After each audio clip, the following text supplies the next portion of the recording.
Les termes marins de Saint-Malo, tellement à l'assaut, présente Sud Radio, la France à découvrir, Christophe Gicquel. Ah, chers amis de Sud Radio, attention, en écoutant cette émission, vous allez être saisis d'une irrépressible envie d'air pur, celle sans allergènes et chargée en ions négatifs. Alors ça va, vous me direz, oui, on connaît. Cet air-là, c'est celui du large, l'air de la mer, et qu'on trouve partout sur nos côtes, bien sûr. Mais celui-là, il n'est pas pareil parce que c'est l'air breton, plus précisément celui de Saint-Malo, dont on va vous parler. Parce que c'est à Saint-Malo que se pratique une véritable cure de jouvence. Si, ça existe à l'eau de mer. En thalasso, les 3 syllabes du bonheur. Vous irez donc vous faire envelopper de cette laminaria digitata particulièrement riche en oligo-éléments et que certains appellent une algue et qu'on utilise avec succès dans la thalasso malouine. Quant à l'eau de mer, justement, on en parle, 15 minutes de baignade suffisent pour bénéficier de ses bienfaits. En détoxifiant l'organisme, vous faire une peau de bébé et passer par les pores de votre épiderme pour soulager vos muscles et renforcer vos os. Toutes ces merveilles se combinent comme un bon alignement de planètes à Saint-Malo et cerise sur le Queen Amman, le territoire malouin abriterait encore 8 trésors. Donc, on va vous parler ce soir d'immersion en terre malouine et dans l'eau de la Côte d'Émeraude et de trésors. Vous verrez, rien qu'en nous écoutant, vous allez déjà vous sentir beaucoup mieux. Sud Radio, la France à découvrir, Christophe Gicquel. Et avec nous, pour parler de la destination Saint-Malo, Rosen Enel Réel, responsable du pôle communication promotion chez Destination Saint-Malo, baie du Mont-Saint-Michel. Bonjour Rosen. Bonjour. Merci d'être avec nous. Vous êtes resté à Saint-Malo, vous avez bien raison. Et sur le plateau à Paris, Olivier Rolic, directeur général du groupe Rolic, 10 hôtels et résidences, 4 centres de bien-être et les thermes de Saint-Malo. Bonjour Olivier. Bonjour Christophe. On devrait même se dire bonsoir car il est 17h. Hubert Vandeville, dirigeant et fondateur de Betterfly Tourisme, société de conseil dans le tourisme responsable, basée à Nantes, à la tête de 15 salariés. Bonjour Hubert. Bonsoir Christophe. On va tous parler de Saint-Malo, qui est une destination qu'on adore, tous sur de cette table. Et on va rappeler avec Rosen Enel DL où se trouve Saint-Malo exactement. C'est au nord-est de la Bretagne, sur le littoral de la Manche, la rive droite de l'estuaire de la Rance. On est à 400 km de Paris, on est au nord de Rennes, 75 km. Et on parle de l'extrémité nord-est du Clos Poulet, où se trouve Cancale. Et on n'est pas loin du Mont-Saint-Michel, mais ça s'arrête là, non, le territoire ? Alors non, ça s'arrête là, non, pas que, puisque nous avons un grand territoire, donc qui fait à peu près 60... nous avons 62 communes, oui. Et notre territoire s'étend en fait au nord de Cancale, au sud jusqu'à Édé-Bazouges, donc pratiquement aux portes de Rennes. Et puis ensuite, de l'ouest à l'est, on va des bords de Rance, donc par exemple du petit village de Saint-Suliac, jusqu'aux abords du Mont-Saint-Michel, dans la baie du Mont-Saint-Michel côté Bretagne, jusqu'aux abords, mais sans inclure le Mont-Saint-Michel. Absolument. Alors j'adore, en préparant cette émission, vous m'avez dit on va parler d'un Saint-Malo que les gens connaissent moins. Et ça, c'est génial, parce que Saint-Malo, c'est 2 millions de touristes chaque année. Mais il y en a des petits malins qui vont chercher un peu les sentiers battus. On en parlera tout à l'heure avec les 8 trésors. On est d'accord, Rosen ? On est d'accord. Avec nous, Olivier Rolic, vous êtes directeur général du groupe Rolic et directeur des thermes de Saint-Malo. Alors, les thermes de Saint-Malo, je l'ai dit tout à l'heure dans l'introduction, l'eau de mer, c'est hyper bénéfique. Mais on va parler un petit peu de votre famille. 3 générations de famille Rolic, depuis 60 ans, qui se succèdent dans cet amour de l'eau de mer et son exploitation pour les bienfaits de la santé. 35 000 curistes par an, 470 personnes qui travaillent chez vous sur les thermes. Et puis, on va un petit peu parler de la thalasso. Pourquoi vous aimez autant l'eau de mer, Olivier ? Parce que l'eau de mer, c'est un sérum de vie. C'est de là qu'on vient tous, puisque c'est l'origine de la vie. On est nous-mêmes, on a les marqueurs, chaque être vivant a les marqueurs de cette histoire, puisque notre plasma sanguin est composé comme l'eau de mer, à part qu'il ne contient pas autant de sel, mais il contient tous les oligo-éléments dont on a besoin, et la mer peut nous apporter ces oligo-éléments. Ça, c'est le premier point. Et elle peut aussi nous aider à nous passer de ces toxines qu'on accumule. Elle nous apporte des ions négatifs alors qu'on est bombardé d'ions positifs toute la journée. C'est ça. Elle nous apporte le climat marin, qui est le deuxième pilier de la thalasso. On respire un air pur, complètement neutre en allergènes, alors que dans nos environnements urbains, et c'est la saison en ce moment. Bien. Et c'est en ce moment la saison des allergies, en plus. Exactement. Et puis, dans l'eau de mer, on trouve les algues, qui est le troisième pilier de la thalasso et qui concentre jusqu'à 50 000 fois les oligo-éléments présents naturellement dans l'eau de mer. Donc, l'eau de mer, c'est une source de vie, c'est une source de bien-être. Donc, le climat, l'air, les algues et l'eau. Exactement. Et là, on a le triptyque du bien-être dans la thalassothérapie et pas seulement, dans le spa aussi. Alors le spa est un bon complément puisqu'il va permettre de passer de bons moments où on va être plus dans du bien-être que de la santé, mais il complète heureusement une cure de thalasso, c'est-à-dire qu'on a les bienfaits de l'eau de mer avec l'hydrothérapie marine. Une journée de thalasso, c'est en général 4 soins. Donc ça peut être un certain nombre de soins de thalasso, un certain nombre de soins spa. Chacun fait un peu son mix en fonction de ses objectifs. Et en tout cas, le cocktail est plutôt agréable et fondamentalement bon pour la santé. C'est vrai. Et on va continuer à parler de thalasso tout à l'heure. Avant, Hubert Vandeville, vous êtes dirigeant de Butterfly Tourisme, société de conseil dans le tourisme responsable. Vous êtes basé à Nantes.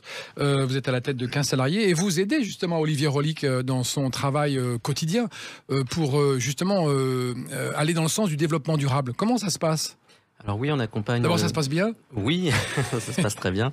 On accompagne Olivier, son équipe et son groupe depuis 2020 à plusieurs niveaux. D'abord, c'est la mesure des impacts environnementaux pour savoir quelles sont ses consommations, d'où ça vient, et pouvoir agir à la source. Oui, parce que votre société, pour résumer, elle propose un accompagnement, un plan d'action pour à la fois réduire l'impact et sur l'environnement et réaliser des économies. Ça, c'est intéressant. Voilà, l'idée, c'est de concilier à la fois économie financière et économie pour l'environnement. Donc en fait, on a développé des outils, des méthodes qui permettent de calculer les coûts d'exploitation d'un hôtel, d'un restaurant ou d'une thalasso. C'est des trucs très simples, hein. Alors, le calcul des coûts, oui. Ça peut être un équipement qui fonctionne pendant 2 heures. On va pouvoir estimer son coût de fonctionnement. Il y a des choses beaucoup plus compliquées, comme chauffer de l'eau et estimer les volumes. Et après, on traduit ça en euros. Et en parallèle de ça, on traduit ça en impact carbone, en impact sur l'énergie. Et du coup, notre métier, c'est de faire des plans d'action, de proposer des plans d'action qui réduisent des coûts et les impacts. Alors par exemple, donnez-nous un exemple de plan d'action qui peut parler à nos auditeurs qui nous écoutent là. Alors, un exemple très simple. Alors, par exemple, lorsque vous dormez plusieurs nuits dans une chambre d'hôtel, si vous acceptez de ne pas faire la recouche, c'est-à-dire de ne pas changer vos serviettes. Faire la recouche. Voilà, la recouche, c'est quand on va renettoyer la chambre et changer les draps et les serviettes. Donc si vous raccrochez votre serviette, c'est un exemple très simple, et bien en fait on va économiser à la fois du lavage et de l'eau, mais aussi on va allonger la durée de vie de la serviette. D'accord. Donc on va faire des économies à ce niveau-là, et pour l'hôtelier, ça fait un peu d'économie financière également. Ce sont que des exemples de bon sens, en fait, de retour à des choses simples, comme par exemple utiliser les produits de saison. Alors, il y a beaucoup d'actions. La plupart des actions, c'est du bon sens. Souvent, on va traquer les gaspillages, on va parler de sobriété. Puis après, il y a le niveau du dessus, c'est quand même des choses un peu techniques. On va parler de récupération de chaleur, de production d'eau chaude solaire ou de solaire photovoltaïque. Donc là, il faut se mettre en situation, voir si c'est faisable et discuter avec les équipes techniques. Donc voilà, il y a vraiment ces 2 niveaux. Le premier niveau, c'est on va traquer le gaspillage et mettre en place de la sobriété. Et le deuxième niveau, on va faire appel aux techniques. Des solutions malignes et intelligentes, on dira. Oui, tout à fait, du bon sens. D'accord. Rosen Enel Réel, on parlait tout à l'heure, je parlais dans l'introduction de Saint-Malo, de la cité corsaire, des remparts, des choses qu'on connaît tous. Et vous aviez envie de parler des 8 trésors de Saint-Malo. On commence par lequel ? Alors, des 8 trésors, pas que de Saint-Malo, puisque comme je vous le disais du territoire, pardon, vous avez raison. Voilà, du territoire. Je vous le disais tout à l'heure, donc nous avons un grand territoire qui s'appelle donc Destination Saint-Malo Baie du Mont-Saint-Michel, et pour articuler donc ce grand territoire, on l'a décliné en 8 trésors.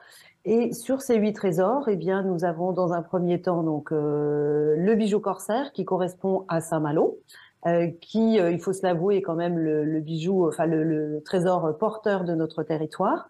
Ensuite, en deuxième trésor, nous avons identifié donc les perles de la côte, qui serait plus sur le territoire donc entre Saint-Malo et Cancale, donc Saint-Malo-Saint-Coulon. Les perles de la côte, pourquoi ? Bien parce que nous avons des richesses sur ce territoire-là, telles que les huîtres de Cancale, mais aussi les malouinières, donc de très belles bâtisses qui avaient été construites par les armateurs malouins. En granit notamment, sur ce territoire. Ensuite, en trésor numéro 3, alors j'aime pas les identifier en termes de chiffres, mais on va aller dans l'ordre malgré tout. Nous avons donc la baie du Mont-Saint-Michel côté Bretagne, que nous avons donc appelée donc l'or de la baie. L'or de la baie, tout simplement pour la couleur de la baie, de son sable, et puis également notamment pour les richesses telles que les moules de bouchon que nous avons, donc la chair de ces moules qui pourrait nous faire penser donc à l'or de la baie. Et ensuite, nous avons donc la cité rayonnante que nous avons identifiée, donc qui est le territoire de Dol de Bretagne. Dol de Bretagne, qui est une petite cité labellisée petite cité de caractère, avec une très belle cathédrale et puis un historique assez riche. C'est un ancien évêché, même archevêché. Ensuite, nous avons donc l'écrin sauvage du côté de Soujal, puisque nous avons un espace remarquable de Bretagne qui est placé donc sur ce territoire-là. La forteresse romantique, donc là, c'est identifié pour le territoire de Combourg et son château, où a vécu François-René de Chateaubriand. Chateaubriand. Voilà. On va faire une petite pause et on a hâte de connaître les autres trésors, Rosane. On fait une petite pause, on se retrouve juste après. On parle de la destination Saint-Malo et de son territoire et des thermes marins à Sud Radio. À tout à l'heure, à tout de suite. Les thermes marins de Saint-Malo, tellement à l'assaut, présente Sud Radio, la France à découvrir. Christophe Gicquel. Les thermes de Saint-Malo et le bien-être qu'ils procurent, le territoire de Saint-Malo, la ville de Saint-Malo, et c'est la destination de ce soir dans la France à découvrir avec Rosane Henel-Réel, qui est responsable du pôle communication promotion chez Destination Saint-Malo, baie du Mont-Saint-Michel. Olivier Rolic, directeur des thermes de Saint-Malo, on dit directeur général, mais d'ailleurs des thermes de Saint-Malo. Comme vous voulez. Oui, et Hubert Vandeville, dirigeant et fondateur de Betterfly Tourisme. Avec vous, Rosane, on était en train d'énumérer ces 8 trésors magnifiques. On en était à combien? De quel trésor on parlait avant de... Ah, le château de Chateaubriand, Combourg. Voilà, donc la forteresse romantique sur notre territoire. Forteresse romantique, c'est beau. Voilà, que nous avons dénominé donc de cette façon-là. Je crois que j'en étais rendue au Diamant Vert. Oui, le Diamant Vert. Qui est le sud de notre territoire, où se trouve en fait le canal des 11 écluses, donc sur la commune notamment de Édé-Bazouges, où là vous avez de très belles balades à faire, que ce soit à pied, à vélo ou même en bateau. Et puis notre dernier trésor, le dernier que nous avons identifié sur notre territoire, c'est les Joyaux de la Rance, avec notamment donc Saint-Suliac, qui est un village qui fait partie des plus beaux villages de France. Et autre trésor dont on peut parler aussi ce soir, ce sont les thermes de Saint-Malo. Olivier Rolic, qu'est-ce que les curistes viennent chercher chez vous? Du curatif, du préventif, de la remise en forme, de la cure de jouvence, de la santé, du sport? Vous avez presque tout dit. Vous avez presque tout dit. De la gastronomie. On a effectivement une palette assez large de motivations. Le départ, c'est sans doute la santé. Le curatif, les problèmes de dos, les problèmes d'arthrose, les problèmes de circulation sanguine. Donc là, on répond à des problèmes particuliers. C'est 10% de nos clients à peu près. 20% de nos clients, ça va être une approche de santé préventive. Donc des gens qui ont en tête de maintenir leur capital santé sur le long terme. Ça concerne des populations d'un certain âge, mais pas que. On voit de plus en plus de jeunes d'une trentaine ou des quadras, quinquas, à envisager la remise en forme et la suite de l'histoire. Et puis, on a des motivations plus bien-être. Donc là... à la fois un mix touristique, découvrir une destination, mais se faire plaisir, prendre du bon temps. On y adjoint quand même du bien manger, du bien dormir et un peu d'activité physique. On est quand même dans de la belle hôtellerie, de la belle restauration. Alors notre raison d'être, c'est hauteur de bien-être, c'est apporter du bien-être à nos clients. Donc effectivement, ça passe par là. Ça passe par là. D'accord. Le sport aussi? Le sport aussi, bien sûr. On est le terme marin de Saint-Malo planté sur la grande plage du Sillon, 3 km de sable et puis une vue exceptionnelle. Ce serait bête de ne pas en profiter, d'aller faire un footing le matin, un éveil musculaire pour se réveiller, contempler un peu l'horizon. Il y a beaucoup de choses à faire sur l'activité physique. Autour des thermes, c'est la mer et la plage. Et derrière les thermes, c'est... Les belles villas fin 19e, début 20e, qui ont donné lieu à certaines folies architecturales. Donc chacun y a été de son petit dessin. Et c'est vrai que ça fait un patrimoine architectural intéressant qui complète bien le panorama qu'on a sur le plan naturel. Hubert Vandeville, qui travaillait avec vous, et vous êtes dirigeant de Betterfly Tourisme, et lui, vous proposez un accompagnement des entreprises pour un meilleur environnement, c'est bien ça, et pour faire des économies. En 2026, il se passe quoi? C'est une date importante qui concerne les consommateurs que nous sommes. Tout à fait. En 2026, va s'appliquer ce qu'on appelle l'affichage environnemental. Je pense que vous voyez tous le Nutri-Score, à quoi ça ressemble. Donc c'est une lettre A, B, C, D, E sur la qualité alimentaire des produits. Et bien en fait, l'État souhaite déployer un affichage environnemental avec des lettres A, B, C, D, E et le rendre obligatoire, notamment sur l'hôtellerie. En 2026, donc 2026 c'est très proche, c'est quasiment aujourd'hui. Et du coup, nous, on y travaille maintenant depuis 2011, notamment avec l'ADEME et le ministère de la Transition écologique. Et on a expérimenté plusieurs formes d'affichage environnemental sur maintenant plus de 600 hôtels depuis qu'on existe. Et du coup, oui, on est l'entreprise, la seule pour l'instant, qui est habilitée à délivrer ces étiquettes environnementales, pour le moment volontaires, mais qui deviendront obligatoires en 2026. Pour les 20 000 hôtels de France et les campings aussi? Alors, pour le secteur de l'hôtellerie, donc on attend de voir le décret d'application. Donc, est-ce que l'hôtellerie de plein air va être concernée, sachant que la méthode existe aussi pour l'hôtellerie de plein air? Peut-être même les meublés, donc on verra aussi, parce qu'il y a déjà le DPE qui les concerne.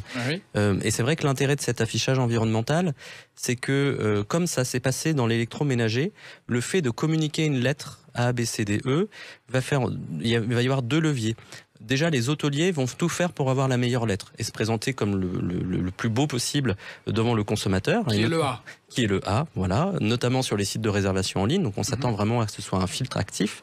Et la deuxième chose, c'est que les consommateurs, ceux qui sont intéressés par le sujet, vont être de plus en plus nombreux et donc vont favoriser à prix égal, à qualité égale, les hôtels qui auront la meilleure note. D'accord. Sachant que la clientèle entreprise, si vous voulez faire un séminaire dans ces hôtels-là, eh bien souvent, les entreprises sont un peu en avance sur cette demande environnementale parce qu'ils ont des comptes à rendre aussi. Et du coup, ils vont choisir eux aussi les séminaires qui sont les plus vertueux avec le moindre impact carbone. Donc voilà, on attend un levier à 2 niveaux, à la fois la demande des clients et à la fois la demande des entreprises. Ça veut dire que moi, en tant que consommateur, qu'est-ce que je suis sûr de trouver dans un établissement qui est A? Alors, dans un établissement qui est A, vous allez trouver plus de produits écolabellisés ou biologiques au petit déjeuner. D'accord. Vous allez trouver des gels douche souvent en grand format ou au distributeur avec une certification. Vous allez trouver parfois du linge qui va être aussi certifié, ou en tout cas, vous allez vraiment pouvoir laisser votre linge d'une nuit sur l'autre, il ne va pas être lavé. Au niveau de l'énergie dans votre chambre, vous allez pouvoir avoir un bon confort, mais une régulation de la température où quand vous allez rentrer l'hiver, il ne va pas faire 22 degrés par défaut dans la chambre, ou quand vous rentrez l'été, je ne sais pas si vous êtes un peu comme moi, parfois il fait très froid quand on rentre dans une chambre d'hôtel. C'est vrai. Et du coup, on va avoir un confort qui va être beaucoup plus intéressant. D'accord. L'idée, c'est vraiment de concilier le confort et un peu de sobriété, sachant que nous, notre objectif chez Betterfly, c'est de toujours dire, si vous changez les choses, faites en sorte que ce soit encore meilleur pour le client, pour votre client, et quitte à changer de jus d'orange, autant proposer des jus de fruits locaux, bio, avec une histoire et de saison, avec une petite histoire sur l'artisan local qu'on pourrait pourquoi pas même aller visiter, aller acheter des produits. Donc voilà, l'idée, c'est vraiment de réfléchir aussi à une meilleure valeur ajoutée pour les clients, et pas seulement du bon. Ça ne concernera pas les offices de tourisme? Non. Alors, Peut-être. Vous entendez, Rosen, pas dans, oui, j'écoute. Pas dans la loi climat, mais on travaille déjà avec plusieurs offices de tourisme. On a testé cette même méthode pour les offices de tourisme, qui est l'affichage environnemental, à Lyon, par exemple, à l'île de Ré. Et en fait, eux, ce qu'ils veulent, c'est tester la méthode pour dire aux hôtels que c'est faisable. D'accord. Et bien sûr, s'améliorer eux-mêmes. D'accord.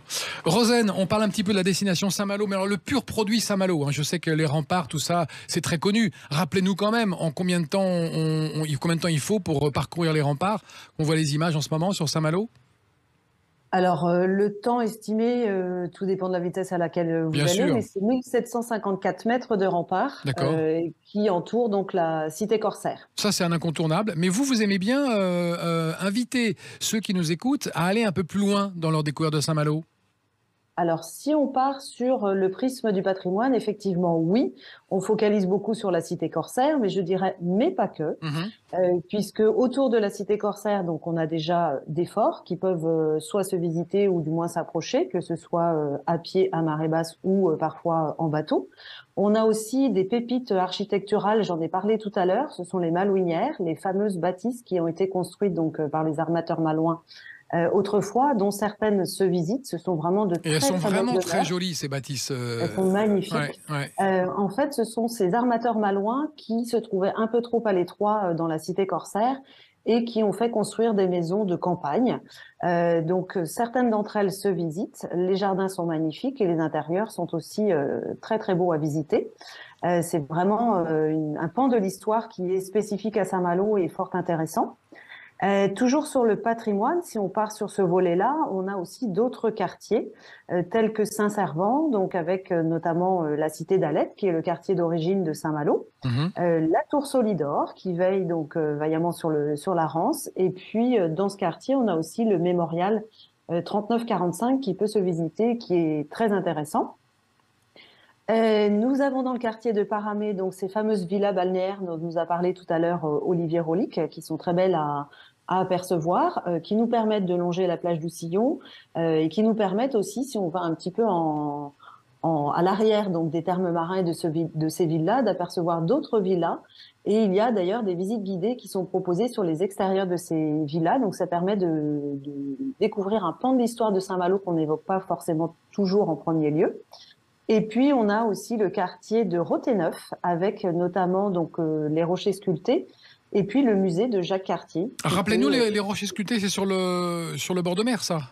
C'est ça, c'est sur le bord de mer. C'est un prêtre qui... Non, je me souviens plus l'histoire. Si, c'est ça, qui les avait sculptés, tout à fait. Je me souviens les avoir vus, oui. Ouais, donc on peut aller les visiter. C'est saisissant comme truc, parce qu'on se dit, c'est des images très curieuses. Dans le rocher, comme ça, des visages qui apparaissent. Exactement. Un lieu magique un peu. Du personnage entier, tout à fait. Et puis on a aussi donc le musée de Jacques Cartier qui peut se visiter si on parle du pan patrimonial de Saint-Malo. D'accord. Mais pas que. Non, pas que. On va en parler. On va continuer à parler des autres trésors patrimoniaux, parce qu'il y en a plein d'autres aussi, et de la destination autour de Saint-Malo. Mais auparavant, Olivier Rolik, on va revenir un petit peu sur les termes. Vous nous parlez tout à l'heure de bien-être, de santé, de sport. Qu'est-ce que les curistes trouvent comme accompagnement et comme réponse auprès de votre personnel? Il y a des médecins, il y a des nutritionnistes. Tout le monde est là, mobilisé? Alors, tout le monde est là mobilisé. L'équipe, il y a l'équipe hôtellerie-restauration qui vous accompagne sur votre chambre et vos repas. Et oui, parce que vous couvrez une grande palette de métiers. On a à peu près 60 métiers dans le groupe. Ah oui. Oui, donc c'est effectivement assez large. Si on zoome un peu sur la Thalasso, qui est le cœur du réacteur, effectivement, l'équipe, c'est 3 médecins, parce que c'est important de garder cette composante médicale. Ce sont les fondamentaux. Une équipe de 12 kinés, 50 hydrothérapeutes, 45 esthéticiennes. J'ai oublié un nutritionniste qui travaille aussi évidemment sur les sujets de minceur et d'accompagnement comportemental. Et puis toute l'équipe sport qui va vous permettre de découvrir les extérieurs de Saint-Malo, parce que ce serait dommage, je disais, de ne pas en profiter. Donc toutes ces compétences se cumulent pour répondre à une palette large de questions. On peut avoir des questions très précises sur la santé, on peut avoir des questions précises sur la minceur. On accompagne les mamans qui viennent d'accoucher pour retrouver leur corps, retrouver un peu de bien-être aussi, et puis laisser le bébé tout en confiance à notre équipe de puéricultrices. C'est mère et jeune maman ou mère et maman bébé. Mère et maman bébé, c'est ça. Voilà, donc c'est très apprécié. Alors puis on a des histoires incroyables où la grand-mère est venue, la maman vient, et puis on finit par avoir la fille qui elle aussi arrive. Voilà, donc toute la famille. De belles histoires familiales. Et de belles histoires humaines aussi, au terme de Saint-Malo. Exactement. On va continuer à évoquer les termes de Saint-Malo, la destination Saint-Malo et bien sûr ce magnifique endroit où il faut absolument aller voir et faire une cure de plusieurs jours même, ou quelques semaines. On peut y aller pour un week-end. Idéalement, c'est une semaine, parce que ça permet vraiment de profiter des effets et puis un peu sur le long terme. Mais au bout de 3 jours, on a déjà des effets intéressants et on a vraiment déconnecté de la vie urbaine quand on vient de l'urbain. Et c'est ce qu'on cherche. Parfait. À tout de suite. On marque une pause avec nos invités. À tout de suite. Les termes marins de Saint-Malo, tellement à l'assaut, présente Sud Radio, la France à découvrir. Christophe Gicquel. Et nous parlons de cette belle destination de Saint-Malo avec Rosen Enel-Réel, responsable du pôle communication promotion chez Destination Saint-Malo, Baie du Mont-Saint-Michel. Olivier Rolik, directeur général du groupe Rolik et directeur des termes de Saint-Malo. Hubert Vandeville, dirigeant et fondateur de Betterfly Tourisme, société de conseil dans le tourisme responsable basée à Nantes. On en parlait tout à l'heure, Olivier, des termes de Saint-Malo, de ce qu'on pouvait y trouver en tant que curiste, comme un accompagnement. Est-ce qu'on y vient aussi pour tout simplement retrouver des gestes pour aller mieux dans la vie future? On retrouve des gestes simples de sport, de remise en forme en fait. Alors, on peut y aller pour une remise en forme. Nous, la façon dont on aborde votre question, c'est de dire on change nos habitudes quand on trouve un effet, des résultats. C'est le cas, et quand on prend du plaisir. C'est ça. Parce que sinon, entre l'envie et le besoin, parfois on choisit l'envie plutôt que le besoin. L'idée, c'est d'essayer de faire l'envie et le besoin en même temps. Et effectivement, par exemple, sur le sujet de l'alimentation, le bien manger et redécouvrir que finalement la diversité des produits et de bons produits locaux, c'est aussi sympathique que les produits qui viennent de loin, et ça fait plutôt du bien à la planète, et ça peut peut-être changer des habitudes sur le long terme, et ça, on essaye d'apporter notre graine. Je sais que vos cuisiniers travaillent sur le diététique, mais pas le non gastronomique. Diététique peut être gastronomique. Diététique plaisir. Plaisir. Donc diététique, c'est pas seulement un navet, des légumes vapeur sans goût. Voilà, il y a aussi des découvertes intéressantes à faire tout en mangeant bien. Absolument. Et est-ce qu'il y a des chefs étoilés sur le territoire de Saint-Malo, Rosen ? Oui, nous avons la chance d'en avoir 4 sur notre territoire. Donc on mange bien à Saint-Malo ? Ah, on mange plutôt bien. Hein. Qu'est-ce que vous nous proposeriez à table ce soir, par exemple ? Alors, ce soir, précisément, un produit ? Oui, de l'agneau présalé ? Alors, pourquoi pas, de l'agneau présalé, qui bénéficie donc du label AOP, appellation d'origine protégée. Sur notre territoire, on a aussi, bien évidemment, les huîtres de Cancale. Grand classique. Olivier approuve, hein, il connaît tout ça, lui. Il est né là-bas, de toute façon. Donc Voilà. Nous avons aussi les moules de Bouchot de la baie du Mont-Saint-Michel. Alors, on n'est pas encore arrivé à la saison. Il va falloir patienter encore un peu. Mais c'est aussi un produit qui a été labellisé AOP, appellation d'origine protégée. C'est le premier AOP de la mer qui avait obtenu cette dénomination-là. D'accord. Et puis après, on a les grands classiques sur notre territoire, bien évidemment, les galettes, les crêpes. Bien sûr. Le cidre. Le cidre, et puis si on est très gourmand, Olivier Rolic pourra nous en parler, on a de très bons chocolatiers aussi. Alors parlez-nous du chocolat, Olivier Rolic. Alors effectivement... Vous êtes amateur, non ? Disons qu'on est tombé sur un passionné il y a un peu plus de 40 ans maintenant, qui a pris sa retraite tout dernièrement et qui nous a aidé à internaliser la boulangerie, la pâtisserie et la chocolaterie au terme. Donc à le fabriquer par vous-même. Fabriquer par nous-mêmes. Donc là, c'est vraiment très local puisque c'est in situ. Et ça nous permet sans doute de proposer de la qualité sur à la fois la prestation hôtelière et restauration et thalasso, mais voilà, d'aller un peu plus loin. C'est-à-dire que parfois, on n'est jamais mieux servi que par soi-même.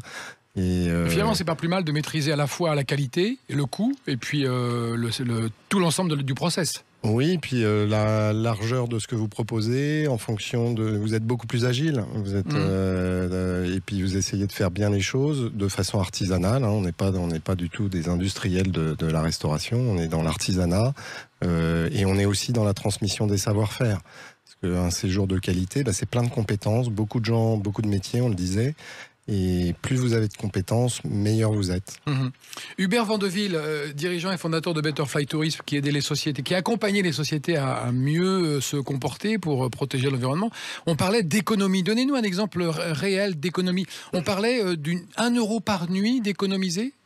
Oui, c'est une moyenne. C'est possible, ça ? Tout à fait, c'est une moyenne. Quand, pour un hôtel, si vous voulez essayer d'estimer les économies que vous pouvez faire grâce à une démarche responsable, comptez le nombre de clients qui ont dormi chez vous et multipliez par 1 euro. Imaginons un petit hôtel, ça fait quoi ? C'est 10 000 nuits. 10 000 nuits. Voilà, donc il économise 10 000 euros par an. C'est l'idée. 10 000 euros économisables par an. Après, il faut mettre en place les plans d'action. Bien sûr. Mais en plus, avec le coût de l'énergie qui a augmenté, là, les derniers plans d'action qu'on a sortis, on est largement au-dessus d'1 euro économisé par an et par nuitée. Donc oui, c'est vraiment une démarche rentable. C'est pratiquement garanti sur mesure. Oui, on peut l'affirmer, c'est rentable, ça fait faire des économies, sachant qu'en plus, en ce moment, on a beaucoup d'aides et de subventions pour aider à mettre en place les solutions. On en parlait tout à l'heure avec Olivier sur le solaire photovoltaïque. Il y en a sur les termes, non, pas encore ? Alors, pas sur les termes, parce que l'architecte des bâtiments de France ne nous autoriserait pas, et ce serait en front de mer pas forcément une bonne idée, en tout cas aujourd'hui. Mais on vient d'installer 200 kW de panneaux sur un bâtiment support, qui va nous permettre de produire 220 000 kilowatts, et donc 220 000 kilowatts, c'est 45 foyers français à peu près. Ah oui, quand même. Oui, parce qu'on a vu les images des termes, c'est vraiment des beaux bâtiments. Ils datent de quand, ces bâtiments ? 1880. Voilà. Donc effectivement, c'est un bâtiment qui a une âme, qui impose un peu le respect aux gens qui s'en occupent, aux gens qui y vivent, qui en profitent, aux équipes qui le font vivre. Et qui sont fiers d'y bosser. Et qui sont fiers d'y bosser, donc c'est vrai que c'est un emblème pour la ville, c'est un emblème du centre de Thalasso, et on est très fiers de faire notre métier dans ce bâtiment. Rosen, à l'Office de tourisme, les termes de Saint-Malo, c'est un des emblèmes de la ville, vous confirmez ? Ah, bien évidemment, oui. Et depuis longtemps ? C'est l'une des richesses et l'une des attractivités de Saint-Malo. Depuis certainement un certain temps, oui, ça c'est sûr. Alors parlez-nous des autres choses qu'on peut découvrir à Saint-Malo. On a parlé du patrimoine, on a parlé du tourisme qu'on peut y faire, le slow tourisme. Donc on peut, je crois me souvenir qu'on peut faire un peu de tourisme fluvial sur le territoire. Alors sur le territoire, oui, ça va être un peu plus au sud. Après, Au si sud. on reste, oui, notamment donc sur le canal d'Illérance. Oui. Après, effectivement, je vous ai développé tout à l'heure donc les 8 trésors que l'on a déclinés sur notre territoire. Mhm. Et à chaque fois, pour nos trésors, on a décliné ça sous un prisme à 3 dimensions. Donc tout à l'heure, je vous ai parlé du patrimoine à Saint-Malo, mais on peut identifier aussi des richesses par rapport à l'eau et par rapport à la nature. D'accord. Donc là, éventuellement, si vous me parlez du slow tourisme, effectivement, le côté nature à Saint-Malo, c'est notamment le parc de la Briantais, qui est le poumon vert de la ville, un grand parc de 27 hectares qui peut se découvrir donc tout à fait librement et puis qui est magnifique avec un très beau point de vue puisque on a une vue sur la Rance.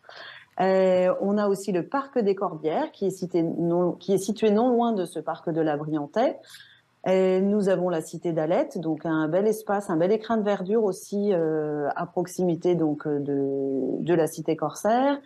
On a la pointe de la Varde et puis en slow tourisme, on a le GR34, donc un chemin de grande randonnée qui fait notamment tout le tour de la Bretagne et qui emprunte bien évidemment donc notre territoire. Le kilomètre zéro se trouve à Cancale et puis si on longe ce GR34, eh bien on a la chance de longer notre très jolie côte. Alors, quel est le point le plus instagrammable à Saint-Malo?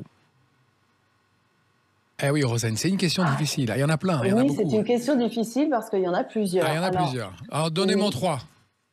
Alors, 3... Bon, les termes, c'est joli déjà. Le bâtiment des termes, si on se prend en photo avec les termes derrière, ça le fait quand même.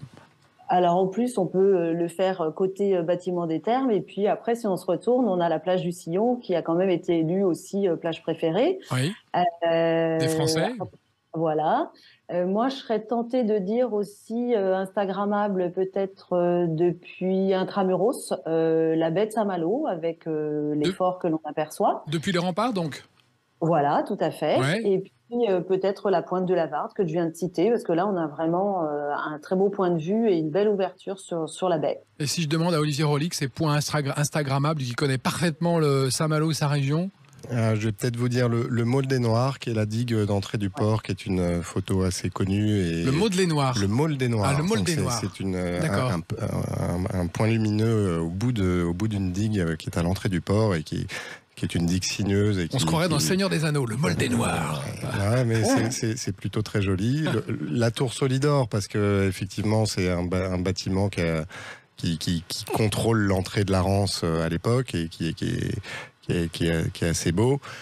Peut-être le fort de la Conchée aussi, on parlait des ouvrages en mer, des forts, on a le bénéfice à Saint-Malo d'avoir tous ces forts de l'école Vauban, et le fort de la Conchée, c'est une construction incroyable.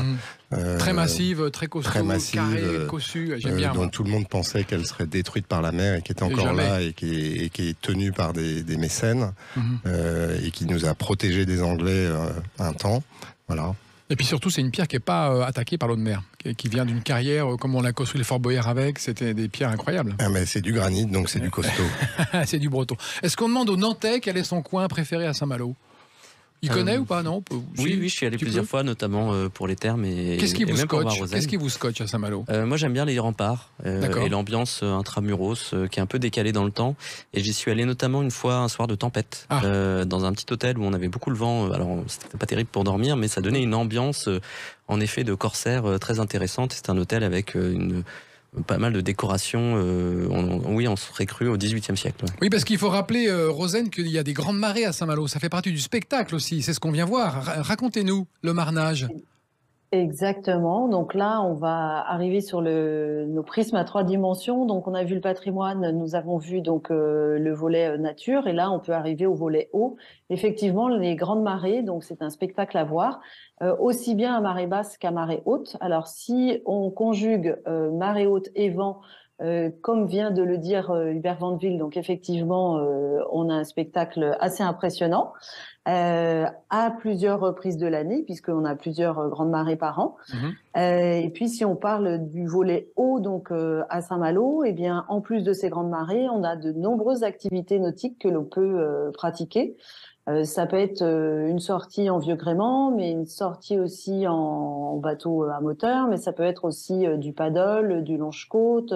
On a vraiment une multitude d'activités que l'on peut faire On peut dire que c'est une destination sport, hein. C'est une destination famille, mais c'est aussi une destination solo, trentenaire, qui a envie de s'éclater un week-end sur 4 jours. Ça, on peut le conseiller facilement. Tout à fait.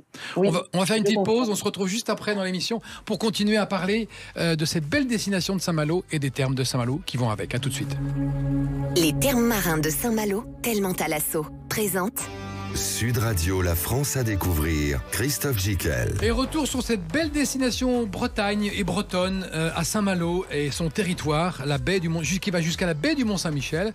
On l'évoque ce soir avec nos invités, Olivier Rolic, directeur général du groupe Rolic et des thermes de Saint-Malo, Hubert Vandeville, dirigeant et fondateur de Betterfly Tourisme, et Rosanne, j'ai dit Rosanne, mon Dieu, je vais être fouetté en place publique. Rosanne Enel DL, qui est chef du pôle communication promotion chez Destination Saint-Malo, baie du Mont-Saint-Michel. On conclut avec vous, Rosanne, les endroits dont on parlait tout à l'heure, juste avant la pause. Oui, alors on parlait des endroits en lien avec la thématique eau. Oui, donc, il nous en restait quelques-uns. On a fait du paddle, du longe-côte. Alors, on peut faire de nombreuses autres activités. Hein. Ça peut être de la planche, ça peut être du windsurf. Enfin, on a vraiment une multitude d'activités en lien avec l'eau. Le longe-côte, rappelons ce que c'est pour nos amis qui nous écoutent et qui habitent dans les terres, parce qu'il y en a qui habitent dans les terres. C'est un truc incroyable. Donc, c'est aller dans l'eau. Voilà, marcher dans l'eau. À contre-courant, dans les vagues du matin. Voilà. Ça, c'est génial. On fait ça au terme ? On fait ça au terme, tout à fait. Ça. C'est une activité qui est possible. Donc, ça veut dire qu'au terme, on peut y aller toute l'année. Alors, à Saint-Malo et au terme en particulier. Saint-Malo, oui, c'est sûr. Effectivement, Saint-Malo, il y a le plaisir de la destination estivale, la plage, le soleil, mais il y a aussi le spectacle des tempêtes hivernales. Et là, les thermes. Et vous sentez bien dans ces tempêtes. Dans les thermes, à regarder les tempêtes hivernales, c'est merveilleux. Top. Et puis, la période, le printemps, le soleil qui pointe son nez et puis les envies de balade est une belle période aussi. Mais en tout cas, toute l'année, il se passe des choses et toute l'année, c'est sympathique. Il paraît, vous savez, Olivier, que les terres de chasse de Surcouf n'étaient pas loin. Alors effectivement, les terres de chasse de Surcouf sont une petite trentaine de kilomètres dans l'arrière-pays et nous y exploitons un golf 27 trous qui fait un bon complément à une activité balnéaire. On a des grands amateurs de golf à Sud Radio. Donc c'est un golf 27 trous. 27 trous, beaucoup de plans d'eau, beaucoup de granit, donc un golf très particulier, très typé, assez technique. Et on accueille avec plaisir un certain nombre de golfeurs sur ce parcours qui a été dessiné par Hubert Chénaud, qui est l'architecte du golf national. Et donc, très heureux de compléter cette offre touristique à travers le golf. Et vous jouez, vous, au golf, non ? Pas assez, j'ai pas beaucoup de temps. Ouais, ça. Juste un petit mot sur la sophrologie et la méditation. Est-ce que c'est des choses qui sont très tendances dans le tourisme, qu'on vient chercher, que vous proposez au terme ? Ce sont des activités effectivement qui se sont développées au cours des 5, 6, 7, 8 dernières années. On trouve aussi le yoga que vous n'avez pas cité, qui est sans doute une des activités principales. Mais oui, la sophrologie, la méditation. Et puis c'est vrai que la baie de Saint-Malo, avec cette vue magnifique, est quand même assez propice à ce type d'activité. Et là aussi, ça complète assez bien ce triptyque thalasso, spa et méditation, pourquoi pas. En tout cas, dans ce temps pour soi, sont des activités qui permettent de se poser. Hubert Vandeville, à Betterfly, on parlait d'une étiquette hors antenne. Je me dis, c'est quoi cette étiquette ? Donc l'étiquette environnementale, c'est cette note ABCDE, c'est la fameuse note. Voilà. D'accord. Et qu'on a expérimentée et qu'on a mise en place au terme marin de Saint-Malo. Alors on en est où ? Alors donc on l'a fait sur les 9 hôtels à l'époque et on a une note moyenne de B, donc c'est plutôt une bonne performance. Voilà. Et sur cette note moyenne de B, en fait, on a plusieurs indicateurs qui en découlent, et notamment l'impact carbone d'une nuit sur place. D'accord. Donc en moyenne, si vous passez une nuit dans un des hôtels du groupe, vous allez émettre à peu près 8 kg de CO2, ce qui représente à peu près 40 km en voiture. Donc c'est important d'un côté, mais c'est pas si important que ça non plus. Et du coup, c'est intéressant de le comparer par rapport à la vie de tous les jours. Et également, si vous passez une nuit à l'hôtel, en moyenne, ça va être 23 kWh d'énergie consommée. Alors ça parle pas forcément à tout le monde, mais ça permet de comparer les hôtels entre eux et on peut voir ceux qui consomment le plus, ceux qui consomment le moins et prioriser ainsi les actions. Donc c'est sur l'ensemble du bâtiment, c'est pas dans sa chambre, c'est sur l'ensemble du bâtiment. La consommation électrique, elle est divisée par le nombre de nuitées. D'accord. Voilà, si vous êtes 2 dans une chambre, vous avez votre consommation de chambre et on divise par 2 et ça prend en compte la préparation du petit déjeuner, le nettoyage des serviettes, même si c'est une blanchisserie qui est extérieure. Ça prend en compte la consommation de la télé ou de l'ordinateur à l'accueil pour vous recevoir. Donc voilà, on a tout un périmètre d'analyse qui permet de se comparer d'hôtel en hôtel, et c'est tout le temps la même méthode d'un hôtel à l'autre. Il y a combien de critères en tout? Alors, il y a 4 indicateurs d'analyse. Après, il y a beaucoup de petites briques qu'on va analyser, comme un bilan carbone. Et donc, les 4 indicateurs sont l'impact carbone, l'impact sur l'eau, l'impact sur l'énergie et l'impact sur la biodiversité. Comme ça, on peut avoir même des spécificités de certains hôtels qui sont dans des bâtiments historiques pas faciles en termes d'énergie. Ah oui. Et ils peuvent quand même se rattraper ou avoir une très bonne gestion de l'eau, une très bonne gestion sur les produits responsables pour la biodiversité, et ainsi compenser un peu leur manque de consommation d'énergie par des meilleures pratiques en parallèle. Donc là, pour les établissements du groupe Rolik, on est sur B, il va falloir cravacher un petit peu pour être sur A. Alors, il y a certains établissements qui sont déjà en A, il y en a un de mémoire, il y en a 4, un peu plus la moitié du parc qui est en B, et donc en effet, il y en a 1 ou 2 qui sont en C ou en D, et donc là, il peut y avoir des plans d'action un peu plus poussés. Voilà, prioriser, c'est ça qui est important, parce que un hôtelier comme nous, tous les jours, on a tellement de choses à faire qu'il faut nous aider à choisir les meilleures actions, les plus rentables, le plus rapidement possible. C'est ce qu'on essaye de faire. Justement, on parlait d'hébergement, Rosen Enel Réel, à Saint-Malo et tout autour de Saint-Malo dans le territoire. Qu'est-ce qu'on trouve comme hébergement? Du charme, de l'insolite, du patrimonial? Écoutez, je vais vous répondre tous ces types d'hébergements-là. Mais en fait, c'est cette destination à tout pour plaire, quoi. Donc, Mais complètement. Effectivement, on a tout type d'hébergement. Alors déjà, sur Saint-Malo, on a une très très belle offre. Oui. Après, si on va un peu plus sur le territoire, on a effectivement de l'insolite, on a des cabanes dans les arbres, on a des cabanes sur des cabanes flottantes. Enfin, on a vraiment une grande diversité d'offres. Aussi bien hôtelière que en termes de camping ou autre type d'hébergement. D'accord. Olivier Rolik, quels sont les grands défis d'avenir? L'émission va bientôt se terminer, on va parler un petit peu d'avenir, de développement pour votre groupe et pour les Thermes de Saint-Malo. Alors le premier défi, c'est un défi humain, ce sont les équipes, parce que on a des outils de qualité, mais ce qui fait un bon séjour en Thalasso, ce sont les équipes et ce sont les compétences. Donc c'est la formation, c'est la fidélisation des équipes, c'est l'accompagnement au quotidien de ceux qui encadrent, la formation régulière sur plein de sujets de ceux qui font les prestations. Donc le défi humain, clairement, en premier lieu. Le deuxième défi, j'ai envie de dire l'éco-responsabilité, parce que aujourd'hui, grâce aux actions menées en collaboration avec Uber, c'est vrai que on a du pain sur la planche. On est sorti de cette séquence avec 400 actions à réaliser. On est à peu près au tiers du chemin. Chaque jour, on en met une derrière, mais il y en a qui sont un peu plus sur le long terme. Il va falloir cravacher pour. Donc ça, c'est certainement un défi. Dans ce défi, il y a le défi énergétique que j'inclus dedans.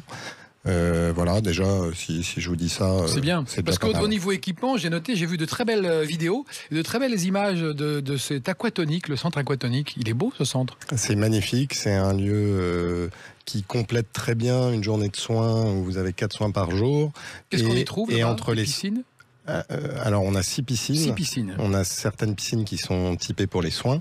Et on a évidemment une piscine de natation classique. Et puis l'aquatonique, c'est une piscine pour pas nager, mais pour profiter du plaisir des jets, des bains bouillonnants, des nages à contre-courant. Et donc c'est un lieu qui vous permet de compléter la journée de soins entre les soins. D'accord. Toujours l'eau de mer, par contre. Toujours l'eau de mer. Rosen, l'émission tire à sa fin. Il faut nous donner maintenant 3 endroits à ne pas manquer à Saint-Malo. 3 choses à faire incontournables. 3 lieux magiques, 3 activités, ce que vous voulez. Et vous avez 10 secondes. Alors, si on reste sur cette thématique, alors hormis les soins au terme, bien évidemment, bien joué. Je dirais découvrir la cité corsaire. D'accord. Peut-être tenter une séance de longe-côte, puisque c'est vraiment... c'est vrai que ça vaut le coup. C'est hyper ressourçant. Et puis après, je serais tentée de découvrir le secteur de Saint-Servant avec la Tour Solidor et puis la cité d'Alette, puisqu'on allie et le patrimoine et le côté nature avec ce GR justement, et puis un très beau point de vue. Et puis c'est un quartier qui est peut-être un peu plus en retrait, mais qui mérite d'être connu, qui est vraiment très, très sympathique et très beau à voir aussi. Très bon choix, Rosen. Je mettrais un A si je me réfère aux notations. Olivier Rolig, vous, quand vous avez des amis que vous recevez qui connaissaient pas tellement la région en famille, vous leur proposez quoi ? Moi j'aime beaucoup le GR34 entre Saint-Malo et Cancale parce que c'est vraiment un espace de 17 km complètement vierge. Un sentier de randonnée donc ? Ouais. Oui, tout à fait, ponctué de plages, de pointes rocheuses. Ah ouais. Donc c'est vraiment... À un moment donné, on a une belle vue sur la côte. Magnifique. À la pointe du Groin, côté Cancale, vous avez vu sur la baie du Mont-Saint-Michel et le Mont-Saint-Michel que vous apercevez en fond. Et puis du côté Saint-Malo, on en a parlé, la pointe de la Varde qui vous donne un point de vue sur l'ensemble de la baie de Saint-Malo, donc et tous les forts de Vauban. Donc ça, c'est vraiment quelque chose d'assez génial. Forcément, il faut aller faire une soirée intramuros, bon petit restaurant, quand même, le soir, c'est cool, boire un petit apéro. Il y a des bars plutôt sympas. Et dans la ville de Saint-Malo, quel est le lieu que vous aimez bien, la petite place ou le petit conseil que vous donneriez à nos auditeurs ? Moi, j'aime bien le port parce que c'est le point de départ de plein de choses. C'est à la fois le port activité, un port de commerce avec des cargos, des bateaux de pêche. Donc là, on découvre des métiers, on imagine ces gens qui partent très loin. Et puis, c'est aussi un lieu de départ de loisirs. Oui. Et puis les bruits, les odeurs du port, des mâts qui claquent sur le... Voilà, exactement. Cette ambiance portuaire est qu'on quelque adore. Chose de terrible. Oui. Hubert, c'est Hubert, oui, j'allais dire une bêtise. Oui, c'est Hubert Vandeville. Pour conclure l'émission, vous, le groupe Rolig, quand est-ce qu'il sera tout à ? Votre challenge, c'est quoi ? Dans 1 an, 2 ans ? On va se donner 5 ans. 5 ans ? Non, moins que ça. Faut gagner un palier de temps en temps, mais c'est pas facile de gagner un palier par an. Donc on va se donner un palier tous les 2 ans pour les plus gros, ceux qui ont les plus gros efforts à faire. Mais il y a quand même un historique dans les bâtiments et parfois il ne faut pas se brusquer. D'accord. Parce que il y a de la technicité, il y a de la complexité. Donc oui, on peut se dire un palier tous les 2 ans, c'est pas mal. Parfait. Pour terminer cette émission, Rosen, Hubert, Olivier, la foire aux adjectifs sur Saint-Malo, la destination Saint-Malo, on dit quoi ? On dit sportive, on dit malouine, on dit quoi d'autre ? On dit beau. Beau, belle destination. Ressourçante, très bien.